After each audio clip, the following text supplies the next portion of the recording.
All right, everybody, welcome to what I am going to officially dub the Searching for Friends interview series. Get it? Because the name of the album is called Searching for Friends. A big band jazz tribute to Final Fantasy VI. It's kind of a wordy title, but you got to get all those SEOs in there, right? Anyway, starting off the series, which hopefully this will be a fruitful and fun series, we have our friend Jesse Myers, who says his last name incorrectly. I'm just kidding. I'm joking. That's a joke about my last name being Tyler Meir and being called Tyler Meyer my whole life. Anyways, so Jesse's gonna has agreed to be the first guy check him out. So Jesse, we were just talking before we started this interview. We've been corresponding on Twitter a lot. We have a lot of common friends, and we've never like crossed paths in the real time together. So for those of people who are maybe watching this now or later that don't know a lot about you or what you do, besides the fact that they know you're the drummer on this new album, can you just talk a little bit about, who you are, what you do in the business, what your upbringing is, or whatever you care to share? Yeah. So, I mean, first off, thanks for having me, and this is gonna be a lot of fun. So yeah, I'm Jesse. I currently live in Minneapolis, Minnesota. I do drumming and composing full time, and my background is primarily through performance. So, went through a lot of school doing drum set and a jazz studies background, and that sort of became sort of the basis for a lot of what I started out with, which was a lot of playing in the Dallas-Fort Worth area, and then slowly transitioning into adding writing and then writing for video games and trying to make a career out of that. And then before I knew it, I moved back to my hometown area of Minneapolis, where we braved through the pandemic. I started transitioning more towards writing full time. And nowadays I am writing for a few projects and preparing for next year at the same time, and in between doing remote recording and any type of playing in the area that I can. So a pretty standard freelance life, I would say, in the Midwest. Cool. So I know that you're a drummer primarily. It's your primary instrument. I know you went to North Texas as a graduate student, right? And that was in jazz studies. Mhm. Is that correct? Okay. But you have a past that I don't really know. Before that, you were involved with DCI Drum Corps, which is a world I know nothing about. Yeah, and you might be better off for that.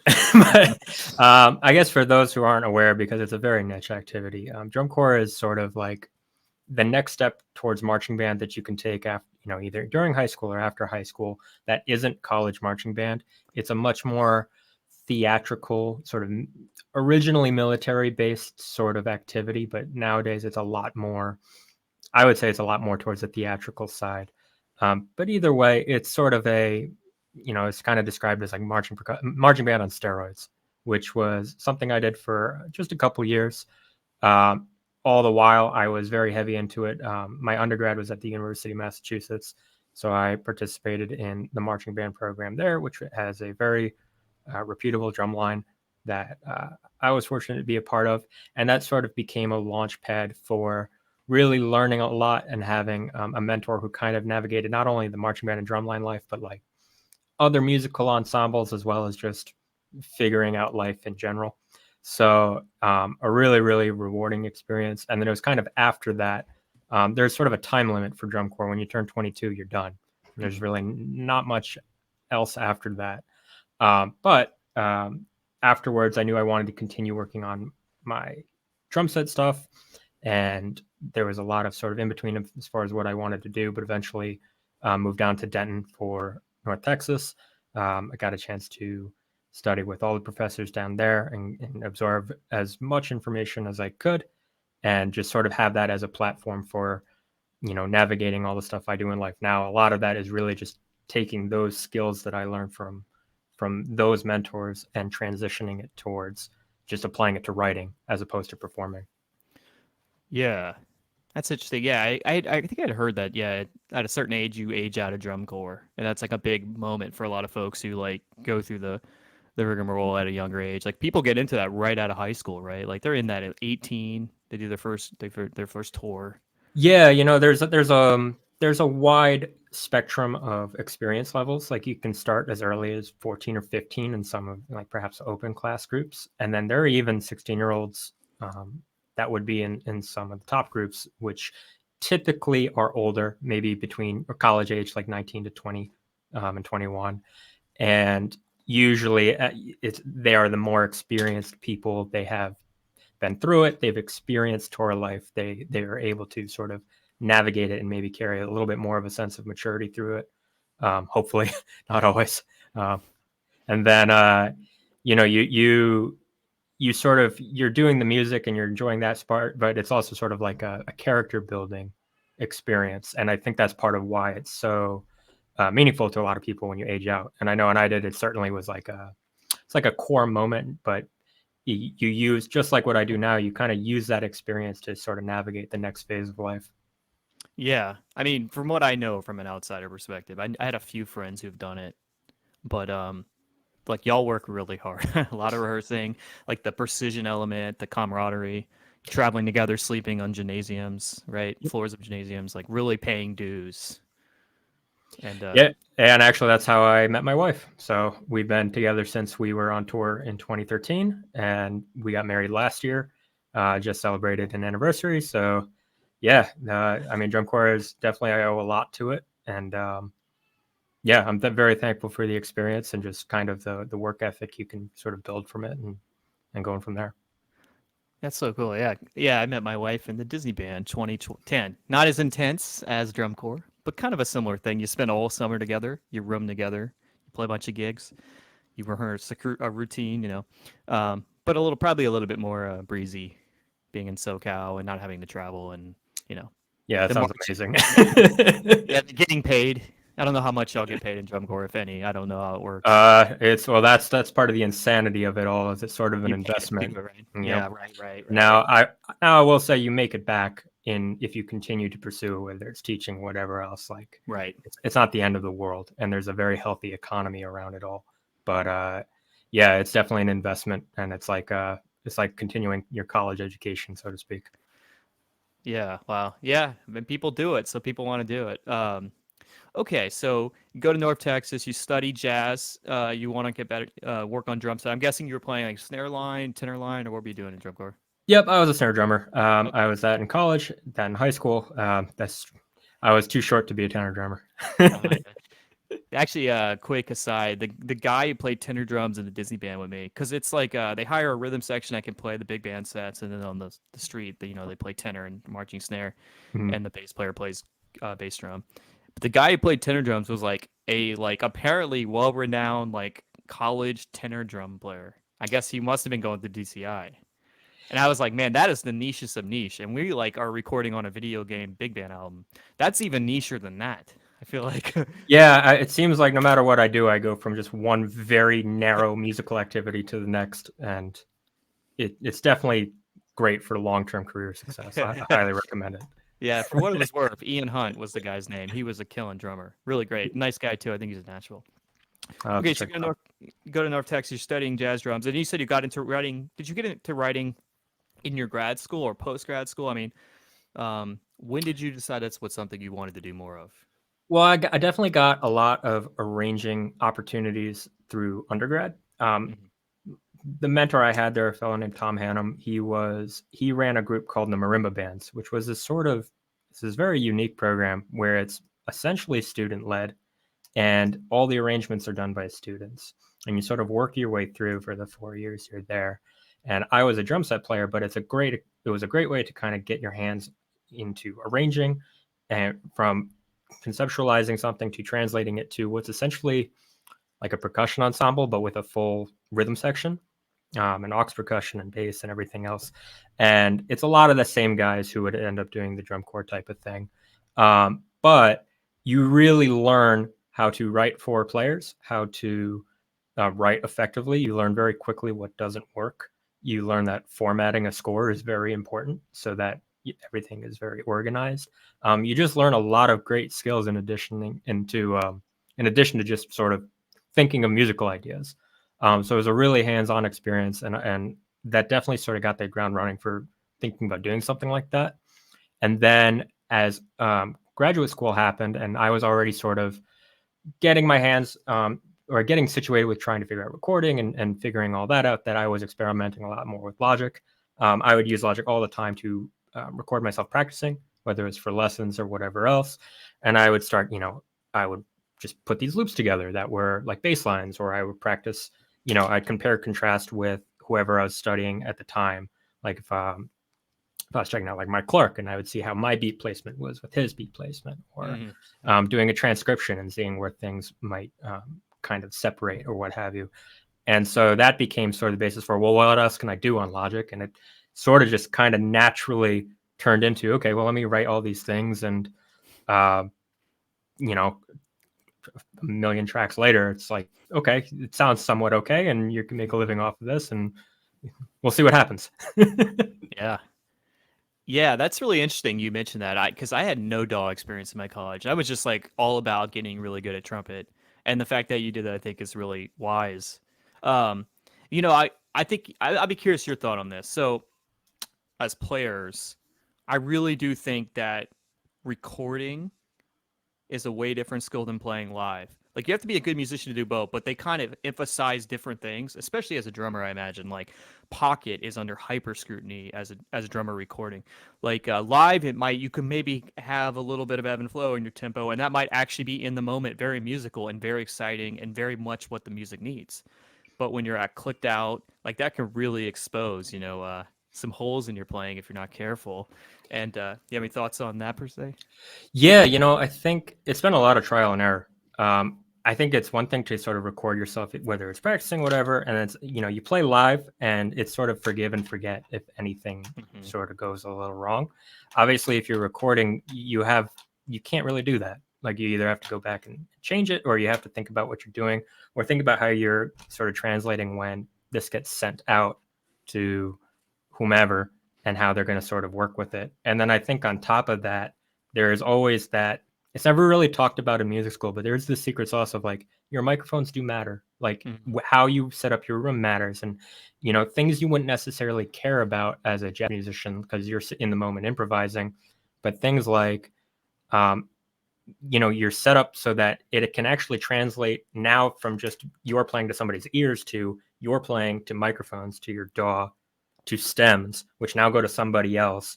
Like there's so many more steps in between that you have to start taking into account those types of things.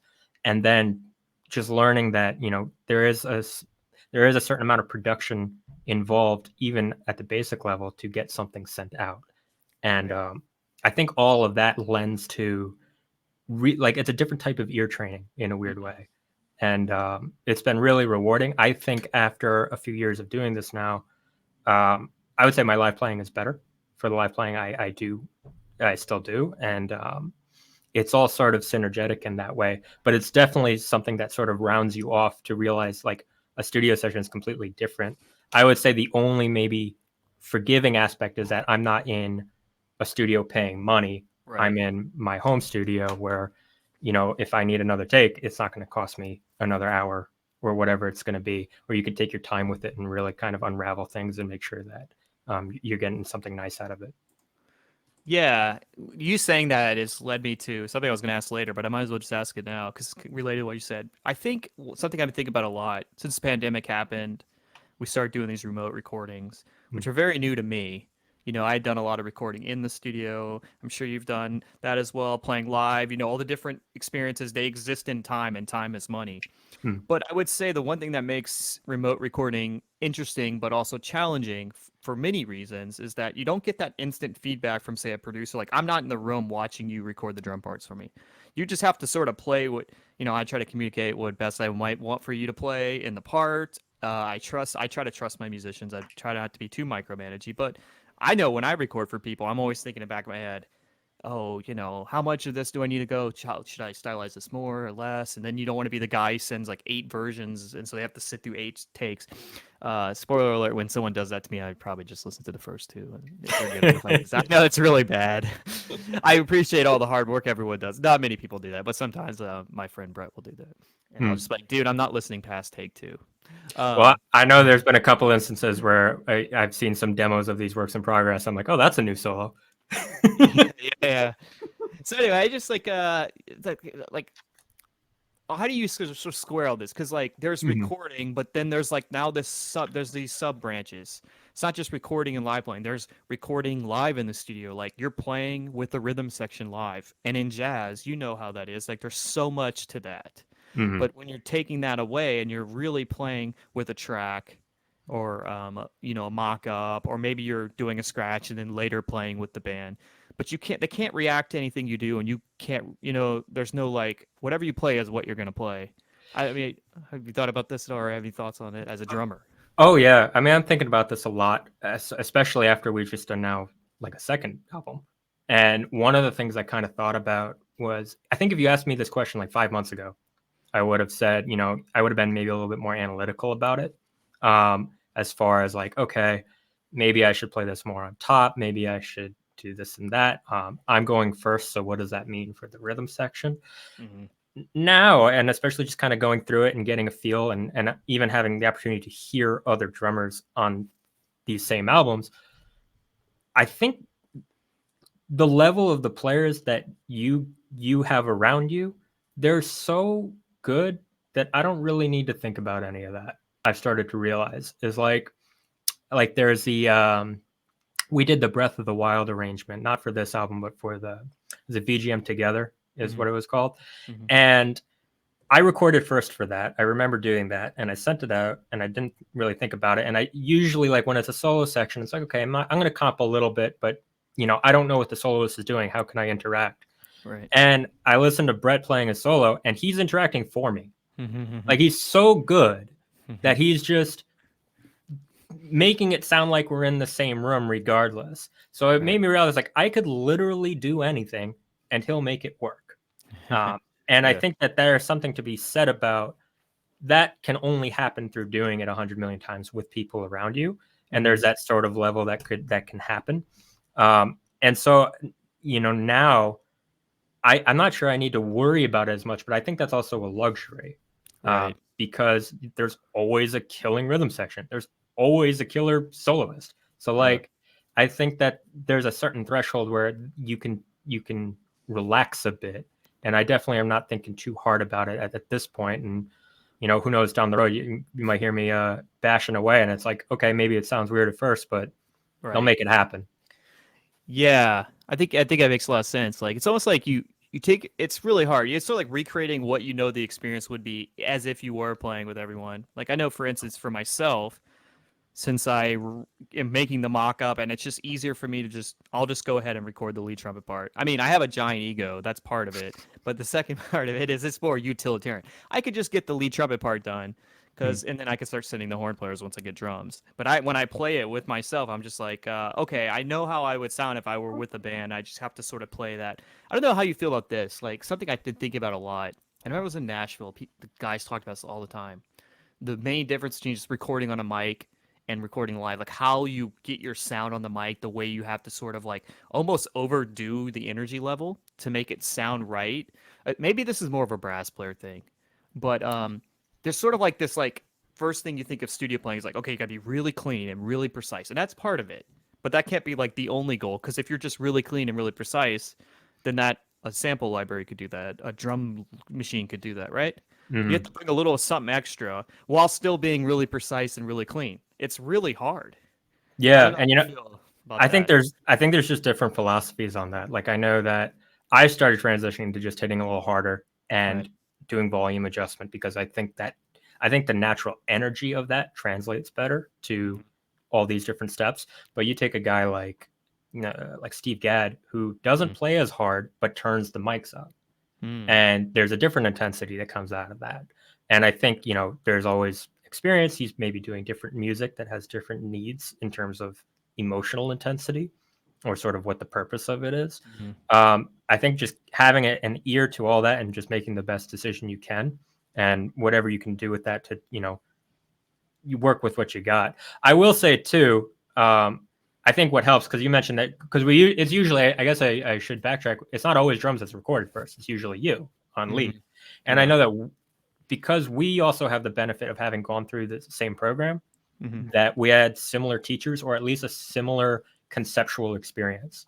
Right. Like I know for sure that you probably heard, if you were going to ever build a big band, which you've done, start with a drummer and a lead trumpet player.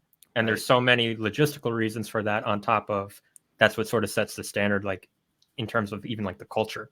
Mm-hmm. And then like even the players who are sitting, like it dictates the articulation and the dynamic and how people are even sitting and where they're sitting, because bari sax and trombone 4 or 5 are playing like parts usually.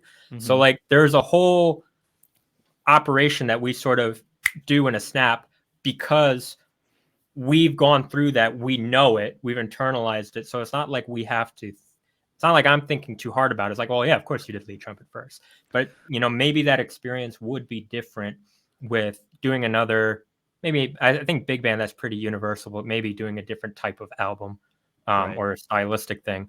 Like then the experience might be there might be more discussion involved. But I think inherently, um, we were kind of always on the same page just by the nature of our upbringing. I feel like anyway. Yeah, I would agree with that. Yeah, for sure. Yeah. I always jokingly say drummers ruin music, unless they don't. They make it really good. Uh, uh, and lead trumpets too. Lead trumpet players can absolutely ruin musical experiences for everyone involved if they're not tasteful. Uh, well, I guess this is a good segue to kind of another question I want to ask you. This is sort of like you sort of started touching on it, and this can be taken in this the broadest sense. You don't have to talk about specifically like recording remotely, but like as a drummer, like what role do you see your instrument playing in the big band? Like I would say in any big band, no matter what the ensemble is, there's always a drum set player, right? That's like a Mhm. staple sound. Like how do you view your role as a big band drummer? Like what do you think it is? I think it's, in the most broadest sense, making everybody feel like they're a better player than they are. That's that's like the end goal anyway. that's like a And Peter what Ruskin philosophy, man. yeah, I mean, that's the hope and that's Yeah, what you right. shoot Yeah, for. yeah. But providing a space where people feel inspired based on what you're doing rhythmically, because I think it's selling it short to say, okay, you're just supporting, or Hmm. you're enhancing, brass fills, or you're enhancing these, you're playing the hits, or you're doing it in a way that's hip and creative. I think that's all cool, but like, my end goal, I hope, and to what extent I'm successful, who's to say, but to make people go, oh, and then try something new out of that, or maybe feel like so just comfortable in going any direction they want musically. I think that's a lot harder to do in this type of remote recording space. Right. But at least live, that's what you shoot for, is that like you can provide this sort of invisible hand that as a drummer can control a lot of things. I know that like the arranging professor currently at North Texas, Rich Rosso, is a drummer, Hmm. and he always he would joke at kind of semi seriously. He's like, drummers made the best arrangers, and I Hmm. think there's some truth to that, just because you're in control of the energy level of Right. whatever you're playing, Hmm. on like a basic level, and it's your responsibility to know those things. And you might not be dealing with harmony in terms of improvisation or how things are set up, but you can sort of thinking them much more abstract in terms of like, where's the energy going, and like, yeah, I'm not going to think about each chord, but I know where the bridge is, and I know Hmm. how to kind of get us into that space. And there are ways you can do that. You can change, switch ride cymbals as you get to the bridge, and there are little techniques here and there you could figure out, while at the same time playing in a way that allows people space to do their thing. And that's what I hope to do anyway. And maybe I'm just blowing smoke for a lot of these guys. Are like, yeah, I just solo, and then whatever. I think you said all the right stuff. I think that's Yeah. what you're supposed to. No, that makes sense. I mean, yeah, I always I like the way I think of a drummer is like they have so much power over the band Hmm. in almost every aspect. It's like great power comes great responsibility with the drum chair, in my opinion. Hmm. Even more extent than lead trumpet, because drummers I think have the biggest dynamic range, especially on the higher side. Hmm. They can play softer too, obviously. Time control, obviously. How they, like you said, make people feel comfortable, inspired. Like good drummers that I work with, it's like is the joke is almost like you don't even have to count because you know what you got to do. But Hmm. like that almost seems like almost demeaning. Like I don't think drummers are completely subservient. Like they're creative people too, and they should be like contributing to the music as well, and not just being complete. They're not like what's a support role in a RPG? Like they're like a buffer or something. Yeah. They're not just there to cast haste on everyone in region. They can do DPS too. Actually, they frequently do. Yeah, I was trying to think. I play like MOBAs and such too, so I always kind of try to think about that, because it's usually a 5-person ensemble, and you're like, well, how's a drummer's a little bit of support. No carry. You can carry a semi decent sounding group, or you can get by. So like it's Right. a little bit of everything, and at the same time, it's like in a weird way nothing, because there's like no, if you're just playing drums and you just heard drums, you couldn't. Most people wouldn't be able to tell you what the song is or Right. where it's going. Like your job is such a more abstractly individual thing. It's weird to explain, and at the same time, I've never really felt like I had to describe it because you just kind of know. Right. I feel like the general listener also knows. Hmm. So it's not. It's like in some ways cosmic, in some ways not really. That's great. Yeah. Well said. Okay. So basically, drummer's role is just play really loud. Got it. Um, okay. I want When in to. doubt. Yeah, when in doubt, right? um, so we're gonna get to a little more gamer cred later because this is gonna be funny when we interview other band members who I don't think are as big gamers, but I'm Mm. gonna reveal them as extreme frauds. I think you would. I think you're a gamer. You know, you write music for games. And speaking of that, I wanted to ask you a question because I thought this would be an interesting like little icebreaker. You know, Mm. I know you do write music for different games. You're a drummer, do remote recording, live recording, and all live performance, etc. Um, but you know, we're both young guys. Yeah, what would be like your dream gig? Do you have like is that something you even think about? Yeah, I so one of my favorite games was Fable, and I know that the remake Fable. as well. Yeah, and the Mhm. remake is well on its way. And I always, never say never. I don't think that's a gig that'll quite come my way. But I would joke, it's like, man, if I was ever called for Fable, it's like that would be pretty gnarly. I don't know if you know much about the original. The main theme was written by Danny Elfman. Mhm. He then realized after writing the main theme he didn't want to do it for whatever reason. Mhm. Um, and then a fellow named Russell Shaw basically took all the themes from the main theme and turned that into the rest of the soundtrack. And it Yeah. was really great. At least for the original Fable, I'm not. I think he did 2 and 3. I would say the first one is the one I gravitated to most. They also changed the aesthetic from fantasy to like a more steampunk kind of thing. Mm. Um, and I've always been more geared in like fantasy games. And then yeah, I think just the fact that Danny Elfman was even a part of that is wild to me. I Mm. think that was sort of at the beginning of film composers sort of deciding they want to kind of participate in this. Right. Um, at the same time, I know guys like Michael Giacchino did. I don't think it was SOCOM, but it was like one of those early military games. Mhm. Yeah, Um, I can't remember which bef- one. yeah, and then he would go to do Alias, um, the TV show. Mhm. I'd have to go back and see which one it was, but like it just that whole kind of space where it was kind of caught between film and game music, and like there's a really nice story, and there's just that space in general is what I really gravitated towards. And so I guess I would also a dream gig for sure. At the end of the day, that I'm always happy to kind of take on something new and see if I can make that into something that somebody else wants Mhm. to imagine 20 years from now. So never say never. I try not to stick too hard to a dream gig.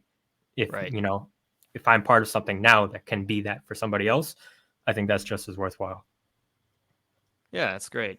My dream is just to have a lot of money so I can give everyone the middle finger. No, I'm Well, joking. Somewhat. between big band jazz and And Final Fantasy, yeah, we're well, on the right path to yeah, millions. indie JRPG developer and big band jazz composer. I just picked like the most profitable industries. Well, speaking of like Fable, like, do you have like what like give me a sense of like your gaming taste? Like, do you have any favorite games or game soundtracks? Not that's not Fable. Anything else you could mention? Yeah, yeah. So I maybe to backtrack, I have 4 siblings. 3 of them are older brothers, Oh, and the oldest one is 10 years older than me. So there was a lot of NES and SNES that I was introduced to around like between like 3 and 5. And of course, when you have older brothers, it's Mortal Kombat. mhm, It's a Madden. I remember playing like FIFA and Madden like '95 for like mhm, Sega. It's not Sega Saturn, the one after that, Genesis or something like that.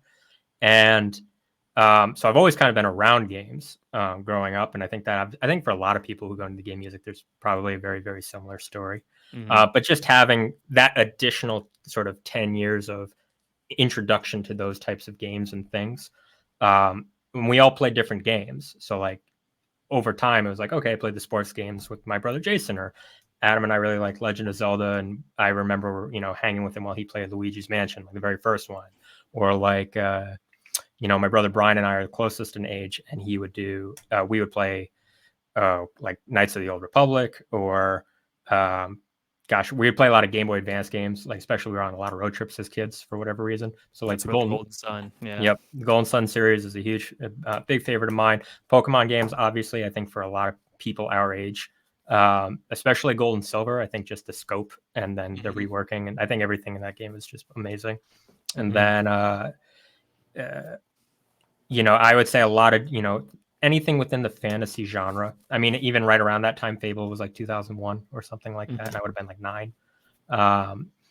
And then couple that with just like a love of movies growing up with, again, 3 siblings who introduce you to pop culture maybe at too early of an age. But that's sort of the thing I gravitated towards. And as you get older, you just start to appreciate everything for what it has to offer. So like you don't like feel too reluctant to try anything new. But I would say like the fantasy thing is definitely where I at least was rooted in, and then just kind of took off from there. I will say, sad to say, through a lot of music school, maybe you can relate, not too much video game time when you're busy practicing. Yeah. It's really anything, and that's a shame. I wish I kind of took more time to like, just like for your mental health, but like Right. you're just not in that space. I think anybody who goes through music school can relate. It's like the last thing you're thinking about, maybe you are. It's like video games or anything else. You're gigging on the weekends and you're practicing and you're being scolded by your lesson teacher. And, put it, rinse and repeat. Yeah, there was like 8 to 10 years of like lost gaming years. I had it like it's like a hole in my knowledge. But I think it's so like you did drum corps, Yep. jazz set drumming, then you compose for you want to compose for fantasy video games. Like I know a lot of your music that I've heard of you doing is like very orchestral, fantasy, big sounding scores. So just kind of how you don't know what you're going to be doing. Maybe that's exactly what you want to do because you said you were big into fantasy games. Yeah, and my very first instrument was a viola. So strings was what was the first musical experience for me. And then I think drum corps, that's sort of, because drum corps is like 150 people and you're doing what are basically arrangements of a lot, not so much these days, but a lot of classical repertoire. So you sort of are around it in a different way. And it's just presented in more, I guess, more like a pageant-like experience. But like it at least introduces you to all the classical rep, and all of that starts having a really strong, at least for me, it started a stronger emotional connection as a result of it. And so I really like that I can do something like play big band, play that, or play like, your cover band gig, or do like a funk group, or do something, that's a little bit more modernized, and then have a chance to go back and write for, and thank God for DAWs, like, because I wouldn't be able to write for orchestra without it. Right. And you know what I mean? So like to have that outlet to just explore any avenue. And at the end of the day, it's all music. And I think that whatever makes good music exists in all of those things kind of universally. So just do the best you can to like pick how that sort of operates and go from there. Yeah, there you go. So future students who want to do this for a living, there you go. There's some nuggets of inspiration. Speaking of inspiration, we got to talk about the new album. I have to shill a little bit, and I'm not going to shill. You're going to shill for me. This is the fun part. It's not arrogant. I'm not humble bragging. You're going to tell me. No, I'm kidding. Sort of. So first off, Jesse, you played drums on this one. Actually, played on Critical Hits too. I think you did 3, 4. I can't remember how many tracks you played on. There were like 4 drummers on the album, right? Yeah, there was more load to share. I think I did 2. I think I did Mambo to Chocobo, and I did the Zelda one. I think that was it. That's right. Yeah, and then on this new record, Search for Friends, you played on 3. I think I did, because there's 5 total.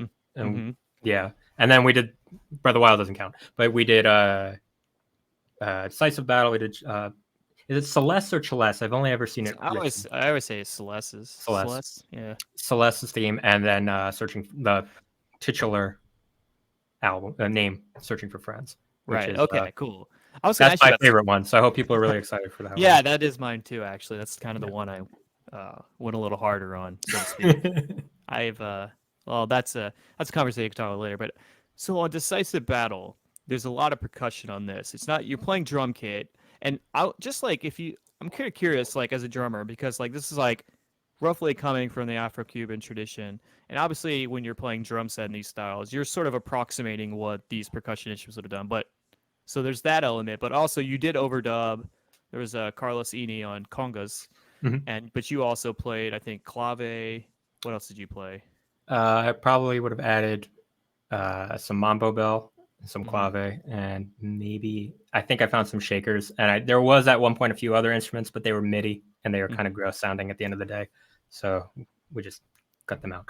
But yeah, just sort of something to um, aid and support just the drum set sound, because I think that's the sound of Afro-Cuban music. Like for those who may not be aware, like drum set is not really a thing in Cuban music. It's you're emulating four percussionists at the same time, or you're trying to sort of embody what each individual performer is doing into something that sort of works as one person. And to just have those extra instruments, I think, aside from generating a little bit more excitement in the track and giving a little bit more sonic space, is more true to form Hmm. to that style. Right. Um, and big band is always sort of a big band is wild in that there's so many different styles it sort of amalgamates into, Hmm. and you try to sort of translate all that into something that also works within a big band context. Right. So, Yeah, it's crazy because like the tune kind of has a little bit of a funky thing going on with it with what the bass player's playing too, which is kind of entertaining. Or Thomas Davis, the bassist on that track, hmm. and so it becomes this like weird fusion. But you try to capture as much authentic rhythms and instruments as possible while still writing music that would be played when you battle a giant octopus. That's my Yeah, favorite of you. Well, actually, maybe I do like Searching for Friends the best. That one's pretty epic. no. I think everybody just loves boss music, like Yeah, it just kind of naturally carries some lift like emotionally, that you're always just kind of like, yep. right. I think composers love writing boss music I because do it's not. I no. struggle. I like writing normal battle themes, but boss music is really hard for me. I'm not sure why. Maybe it's It's the this weird expectation crack. that it needs to be like this grand thing. I don't But know, but sometimes it's like it's not the most epic battle music because there's still going to be more important boss battles or maybe the final boss. But it's not got the kind of cool energy of a battle theme. It's got to be a little bit more. So it's like in this weird crack for me and I can mm, it's really hard for me to find. That's neither here nor there. But yeah, I don't know. That's my personal take on boss music. So, so you said so just to get you on the record, because Decisive Battle, when people see this, all the videos will probably be up by then. But if you are watching this live, that is the first video that's up on the YouTube. Go check it out. It's great. People have been really enjoying it. I greatly appreciate that. But you were on the record just now saying that your favorite track on the album is "Searching for Friends." yes. I think Okay. I would say in terms of like A to Z, the whole package, Searching for Friends is really fun. It just it travels to a lot of different places. It's a very there's a fulfilling journey to it, and it's what, like 6.5, 7 minutes, Yeah. and playing through that, like sometimes you'll chop and edit parts. I'm pretty sure from what I remember that was all in one take for me as well. So it's just like Yeah. when you're done with it, you're like, yeah, that was fun. Like that was just like you just went somewhere, and just like the scope of it is very cool. Um, and it just brings out the original is like what, a minute, if Yeah, that. a minute and a half, maybe at most. Yeah. So to just kind of expand on what like it could open up to be, I think is Right. always is a really cool feature about it. So Yeah. When I do the listening part, I'll have to. There was a very storytelling aspect that allowed it to be that long, mm, because I'll tell that later. But cool. All right, let's see. Just make sure I. Oh, we had a question from one of our Twitter fans, and we mhm. kind of already covered this, but since we're kind of talking about this album, um, Nico Mendoza, bass player, who actually plays on Searching for Friends. Wow, I forgot Mm. about he plays fretless bass, which is a really cool sound. He asked, who usually goes first to record for a track? I assume drums, but is it always the same order? With live playing, there's so much real time interaction. So how do you guys go about imagining what the other will play other than what's already written? We kind of already talked about this, but Yeah, I know that what we tried on a few different tracks, like putting together a demo, and then Mhm. naturally, what happens for both of us is that we like the first take of it better than whatever is sort of the next one or Right. whatever it might be. Um, I would say, and that kind of harkens back to, I think logically, if somebody were to try and do something like this, you probably want to start with your drum set and lead trumpet. Mhm. I would say that we were very fortunate in that I don't think it really matters who goes first on our side of things, Right. just in terms of like you could have Howie Dietz solo, and that would tell me everything I need to know, Mhm. and it'll line up and it'll be great. Um, but I would say like if you were someone who was trying to do this, maybe not even for big band, but even something else, like yeah, it probably makes sense to do the rhythm section first Mhm. and get a horn player who sort of sets the tone for what the rest is going to be, and use Right. that as a focal point.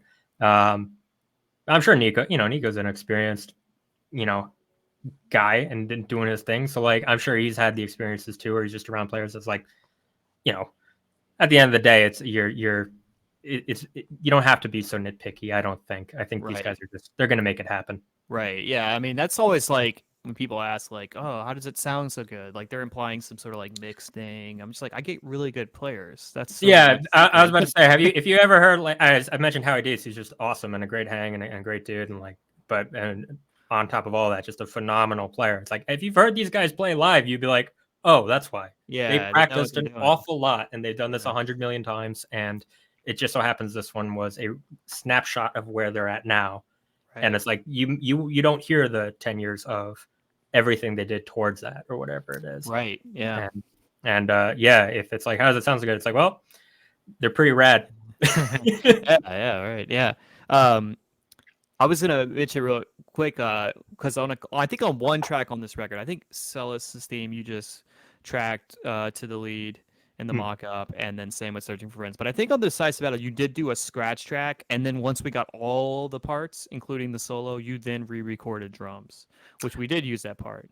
Did you Yeah. find that playing with the full track was better? Was it more fun? Did you enjoy that more? I mean, I imagine it's got to be more fun to play with real solos and real stuff. Yeah, I remember thinking, do I keep the med on or not? Mm, Because at that point, all the information is there in right. terms of like placement and such, and sort of exactness with. You would rather be exact with your trumpet stems than Hmm. you would with the met. Now it just so happened that, again, in terms of nitpicking, like it's all kind of there. I would Hmm. say I remember on the second time around, it's a touch more like on top from what I Right. remember. Hmm. But that also sometimes is just like, sometimes you wake up, you had 2 cups of coffee, you're feeling good. You want to just you decide on that day, you know what, I'm gonna just push it and see what happens. Right. Other days you're like, maybe this can be sort of in the middle. Um, at the end of the day, you have a click that's going to keep you honest for the most part, and so I think a lot of it is, it's that same, maybe not to sound like a broken record, but that sort of experience and having experienced players who just take care of that for you in a lot of Hmm. ways. So we're really, really fortunate in that regard. Hmm. Yeah, I agree. Just if you can't, I mean, obviously it's easier said than get great players, but really starts there. I mean, great players playing on great microphones, solid arranging, and if at that point as a mixer, you can only make it worse. I feel like you can make it better, but like if the bones aren't there, it's hard to make it sound really strong. I mean, I can't tell you how many times I've been on gigs or sessions where an arranger wrote something that no matter how we played it, it was never going to sound as good as they wanted because of. I I would even go so far to say that if we were to ever be in the same room live, hint Mhm. hint, I think it would be better. Yeah, I Just think so because too. Be I more not energetic. nothing against it. Like there's putting it together in a recording and mixing it and having that Mhm. polished final product. But I think if you put us all in the same room in a live experience, I think it would even just be like it would like this would be square one. And Mhm. then you have this, you can open up the charts. You can have Yeah, players that would really, be. Yeah, I agree 100%. We could actually, yeah. yeah, like I remember on the first record, Mama de Chocobo, there was a Mhm. drum solo. It's kind of short. And I mentioned a lot of times, like, it's just the venue, man. Like, it's nothing Yep. against you playing. And live, that would totally make sense to open up it because the energy of the room, it makes sense. You can get in and out of it easily. You can build it. Mhm. But on like, there's something about like anytime I've ever tried to record long drum solos on recorded records that's not live with an audience, it's something about it never feels quite right to me. But yeah, there's like things that you could like a lot of the solos on the record. I think 13 for Friends has longer solos, but Mm. they're short because we lose a little bit of that kind of spontaneous interaction you get, which can help like really story tell the solo. But it's all compromises. This was sort of what we came up with when COVID happened, and Mhm. then as I realized, it connected me with friends all over the country and even world. There's people in all the way in the Philippines and Europe that are playing on this record. So Yeah, uh, and I think again, even for Searching for Friends, because it kind of goes to all these different places in terms of mhm, like what's sort of going on, that it allows solos to be a little longer because mhm, it gives you the necessary space to go from, right. it was sort of like a brass solo feature to a solo to some hits, and then it just sort of it allows for that sort of progressive sort of style of arrangement to happen. Yeah, I think what you're trying to say is that I'm just a really smart guy who writes brilliant, inspired pieces of music. So I I, got to I'll get butter them back up while I can. to Okay, cool. All right, before we go, I got one more fun thing we're gonna do, and this is really important. Everything you said was great, so cool. But I'm gonna give you a little trivia game. Okay, ask you a few questions.